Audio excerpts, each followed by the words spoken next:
അല്ല, ഞാനിപ്പോൾ നിൽക്കുന്നത് കാപ്പുമുഖത്താണ്. ഇവിടെ നടന്ന വികസനം മാത്രം നിങ്ങൾ നോക്കിയാൽ മതിയാകും. ലക്ഷക്കണക്കിന് രൂപയുടെ വികസനം, 50 ലക്ഷം രൂപയുടെ സ്കൂള്, സ്ട്രീറ്റ് ലൈറ്റ്, നമ്മളെല്ലാ വികസന പ്രവർത്തനങ്ങളും ഈ ഗ്രാമത്തിലെത്തിയിട്ടുണ്ട്. ഇനി അടുത്ത സ്ഥലത്തേക്ക് വരൂ, അവിടെ കാണിച്ചു തരാം. ഈ നിയോജക മണ്ഡലത്തിലെ ഉടനീളം വികസന പ്രവർത്തനങ്ങളെല്ലാം നടത്തിയതിനും ശേഷം കല്യാണത്തിന് പോകാനും കൂടി സമയം കണ്ടെത്തി എന്നുള്ളതാണ് അത്ഭുതം. അപ്പോൾ എനിക്കൊരു കാര്യമേ പറയാനുള്ളൂ, കല്യാണം വിളിക്കാത്തോലും ആ സങ്കടം മനസ്സിൽ വെച്ചോളുക, വിളിച്ചോല് കല്യാണത്തിന് പോയിക്കോട്ടെ. വേറൊരു കാര്യം, ഞാൻ ജനങ്ങളെ സ്നേഹിക്കുന്ന ഒരു MLA ആണ്.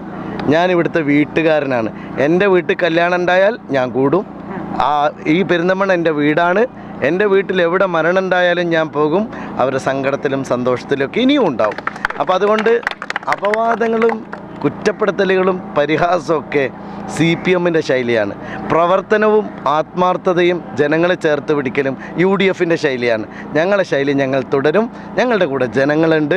ജനങ്ങളാണ് ഞങ്ങളുടെ ശക്തി.